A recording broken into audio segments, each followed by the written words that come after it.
Hi, I'm Joni Patry, and welcome to my YouTube channel. Well, today I want to continue on with the Ask Joni series, and I have some wonderful questions. Let me start in with Jill O'Neill. She says, how can one's future children be interpreted in the birth chart, specifically each specific child? Also, can you determine how many one may have? Yes, I do this all the time because so many people will come in and say, tell me about my children. And of course, you can't say all the children are the same. They're also very different. So you always go to the fifth house to look to see the children, how many children they'll have too. Sometimes it's just depicted by how many planets are aspecting the fifth house. Now, sometimes this works, sometimes it doesn't, but I find it works a lot. For example, I have 3 planets in my fifth house, and I have 3 children. One of them is the sun, and when the sun is in the fifth house, invariably you usually have a boy. And not always, but sometimes the firstborn is a boy, because the sun, S-U-N, equates to S-O-N. But sometimes if there's planets in the 11th house, they're aspecting the 5th. Sometimes planets that are even aspecting by trine or anything like that. But planets in the 5th house will reveal a lot about your children. And it's interesting because all 3 of those planets in my 5th house represent a different child, the characteristics of that planet. So first, when you're going to the 5th house, it tells you about all of your children, your ability to have children. Jupiter is the planet of children, so having a strong Jupiter will tell you whether or not you'll have children in the first place. If it's debilitated, it's a strike against you, but that doesn't cause you not to have children.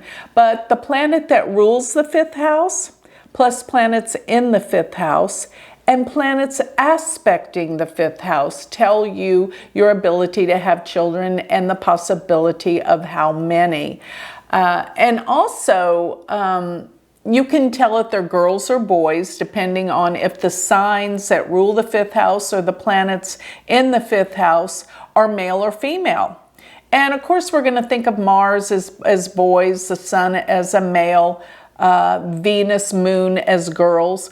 But the signs are very important, and this can be very confusing because half the time you're going to get one and the other, so you can't really decide. But basically, the signs that are male are going to be the air and fire, and the signs that are female are going to be earth and water. Okay, so, and the firstborn will be the 5th house. That's the firstborn. Then you count 3 houses from that. So 5, 6, 7. The 7th house will be your secondborn. So of course the secondborn will be a bit like your spouse.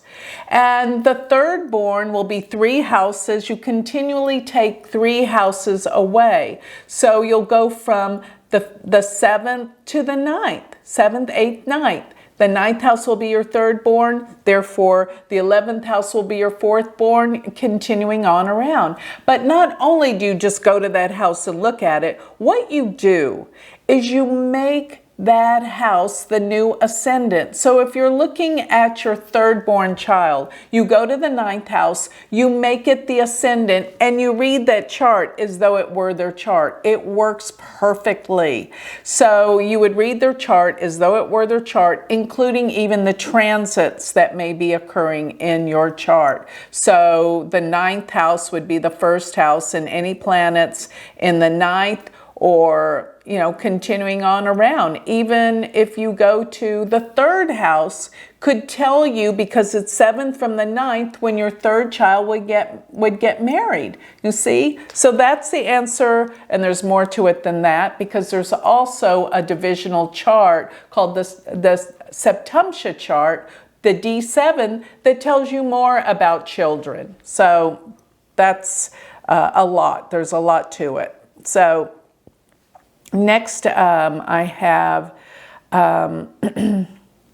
Someone asked about the dark moon. Now, I don't know if they're talking about, in Vedic astrology, I believe you're talking about, and this is Julia somebody, okay, about how the dark moon is said to be negative in Vedic astrology. And I just want to explain what the dark moon is. Dark moon is when it is close to the sun. The moon is close to the sun, because the closer the moon is to the sun in a chart means it's close to the new moon. And if you have the moon opposite the sun, it means that you were born under a full moon. And as the moon goes from sign to sign away from the sun, it's building in light. So a bright moon would be when you're born under the full moon, or when the moon is in the signs not exactly opposed, but maybe 5 signs away or 6 signs away from the sun. You have a very bright moon, and this reveals that somebody has a bright consciousness or a full awareness. They don't need other people to tell them what to do. They can see clearly, because just imagine the fact that the moon illuminates the sky, and when it's full, you have a bright sky. The darkness is illuminated, which means there's clarity. And someone that has a dark moon, I feel like they're very introspective. It's not necessarily bad, and in Vedic astrology they act like it's bad. Yes, it's more difficult, but to me the moon can never really be an enemy in a chart by being dark. It just makes someone much more introspective and need time alone, but they're very psychological and deep. A lot of people with the dark moon get into psychology and things of that nature. So that's just what I wanted to say about the moon. And there's so many other variables, but that's basically the mindset with it. Let's see. Pink Ahuja said, can Ketu's Mahadasha ever be good? If so, how? How does one prepare for it? Of course it can be good. It depends on, every single planet. Don't start reading all this stuff on the internet, because it'll scare you to death. Every chart is individualistic, and it depends on how Ketu is placed in your chart, what sign, which house, and most importantly, what people don't realize, Ketu is a 7-year cycle, but it's going to be those sub-cycles that really change it up and really make it different and have a completely different experience. So when you look to the Bhukti planet, depending on how it is placed from the Mahadasha ruling planet, Ketu in this case, will reveal what it's all about, what you're feeling. So in other words, if you're in the Mahadasha of Ketu and you have the Bhukti being 5 placements from where Ketu is, counting from Ketu, then that would be a positive. It'd be 5th house experiences. So it's really the funnel point will be through the Bhukti, the sub-cycle, that will give you the result. But overall, Ketu is the Karaka for moksha. And what it forces us to do is to go within so we can better look at ourselves. And the importance is to grow spiritually. So many times people get into Ketu and they become into metaphysics and astrology and all the things that they can discover more about themselves and learn spiritually. But if Ketu is placed in the 8th house and it is conjunct Mars and aspected by Saturn, all these malefics, then it will be a time of lessons, difficulty, and loss. So you just got to really understand where it's placed. If it's in the 9th house, it could be wonderful for travel, spiritual development. It really depends on your chart. So let me take some more.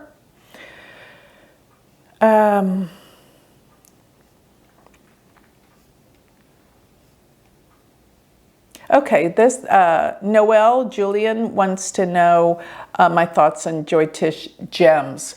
I did do a video on gems, a couple of them, and I do believe gemstones have power. It's just many, many times you can find that these gemstones have been heat treated, and even their owners have owned them, and they don't have the most positive energy. So it's very temperamental, and you can't depend on a gemstone. Here's another belief of mine. This would mean that only people that had the money to afford a gemstone can benefit from them. That's crazy. But at the same time, you consider that the kings and queens knew the power of these gemstones. They had the pure ones. And think about the Hope diamond. That diamond, that blue diamond, I think it was one of the biggest diamonds. Everyone that came in contact with it died. It had some kind of power. And I don't know if it was cursed or how that all works, but it is a fact that even the guy that was transporting it on the train or something, he died soon after. So these gemstones do have a certain power, but you've got to be careful because it must be the right stone, the right gemstone, and there's a whole philosophy around it, and sometimes they're good, sometimes they're not, and sometimes I've noticed they don't do anything. So it's very interesting, the whole philosophy of gemstones, but I do think they have to be pure, they have to be the precious gemstones, which they can't be a substitute. In other words, you can't, a ruby is the gemstone, and a garnet's not going to be enough. But I have had people that have had miracles happen with gemstones, so I can't discount their power. But I've also seen people that get them and nothing happens. I know I had a client a long time ago that said she got a diamond. The minute she put it on, she was in an accident, and she blamed the astrologer for it. I mean, that you can't really say it was the diamond, but sometimes it deals with the power of our mind and what we believe as well. If we believe it's going to help, it will. So I'll leave it at that. Another one. Andrew B2 said, does an aspect predict meteoric rise from Hubble to Novelty Castle? Anyway, the one aspect, when people have trinal aspects from Jupiter, they have luck, they have fortune. And the most important trinal aspect I believe that works is when you have Jupiter and Rahu in a trine. They're pretty amazing and will create a rise, especially when they're activated by both the transit of Jupiter and Rahu or their dashas. So, because I've done some work with looking at lottery winners. I mean, that's a pretty extreme rise from rags to riches. And I found that the aspects that were the most potent were the Jupiter, Rahu, and them being trine one another. And a third variable, let's say you have Jupiter trine Rahu in your birth chart, and Jupiter and Rahu come together and trine them. That will create a pretty extreme rise. Okay. Sam Miles said, could you please do a Vedic chart reading on Bruce Lee, his legacy, philosophy, and death? I just did. It's going to come out soon. I just looked over some of the variables concerning his death. I think you'll be interested.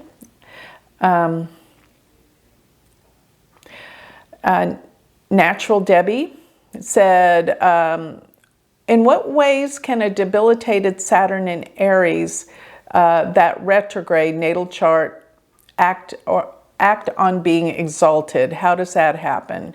And I find that to be very, very true. It's so exciting when you discover you've got an exalted planet, and then you hear that, oh, if it's retrograde, it acts like a debilitated planet. That's disappointing. I was excited I had an exalted planet.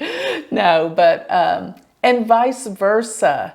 I do find that debilitated planets, that are retrograde, yes, they create great problems, but later on they become like an exalted planet. It's almost like you overcome the difficulty that the the debilitation gives, and you make it your strength because you're forced to focus in on it. And likewise, an exalted planet, sometimes people can be over the top too much with an exalted planet, and the retrograde will slow it down and bring it down to earth and not be so exalted. It does have an effect, but they're still going to be powerful planets regardless if they are debilitated or exalted. So if you see any of these planets that are like that, exalted or debilitated, retrograde or direct, they will be a focus throughout life. That's something I can assure you of. Okay, and Ravinder Sharma says, I cannot see the outer planets in the Vedic chart, Pluto, Neptune, and Uranus. If you have a program, which sometimes some of these free ones online, you don't have the choice, there is a place where you check them so that they will be on the chart, okay? And I use Parashara's light, and there is a place to check them, so I have them on all of my charts. Okay. Okay. Flower Remedy says, why in the tropical chart my Rahu and Saturn in Virgo, and in Virgo, 9th house, but in sidereal it's in the 10th house. Why do the houses change? Because when you're working with the tropical chart, you're probably using the Placidus system, and they are not equal houses. And so the Vedic chart that I use equal houses. So it depends on, with the Placidus chart sometimes you have 2 signs in a house, whereas with the Vedic chart, you only do 1 sign per house. So planets that stay in 1 sign that in your tropical chart could be in a different house will land in the equal house system, land in the same house in the sidereal Vedic chart that uses the equal house system. And I think somebody else asked me something about the different house systems, because there is some choices that you can use different house systems, the Placidus in the Vedic chart, and I'll talk about that later. Francis Famulot, boy, you must have Famulot in a good place. Are fixed stars in the same place for tropical and Vedic? No. Remember, the whole zodiac falls backwards. And what I love about the Vedic system is that it's true to the stars. Therefore, the heart of the lion, Regulus, which is around 5-6 degrees of Leo sidereally, is going to stay in Leo. Whereas in the tropical chart, Regulus is, they think it just entered Virgo. It's at 0 degrees of Virgo. I think that's impossible because when you look at the fixed stars, they've got to be relative to the star groupings they're in, such as Regulus has to be in Leo. And these are the placements in sidereal astrology. They stay true to the stars. Whereas the Eye of the Bull, Aldebaran, it's got to be in Leo. In Taurus, not in Gemini. And then when you go to Antares, Antares being the heart of the Scorpion, they think it's in Sag. No, this is all messed up.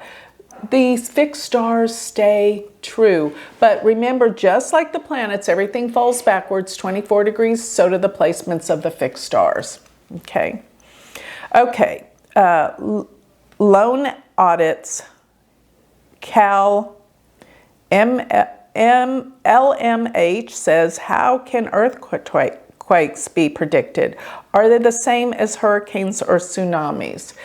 An earthquake I find the most significant thing with earthquakes, I look to the outer planets many times. It's not always 100%, but I have a chapter on this in my book, Secrets of Prediction, talk about world events, and I talk about many of the earthquakes, the one in San Francisco, the one in Japan, and there's always something about Uranus, Neptune, with this. And actually, what was so interesting when I looked at the San Francisco earthquake of, I think it was 1906,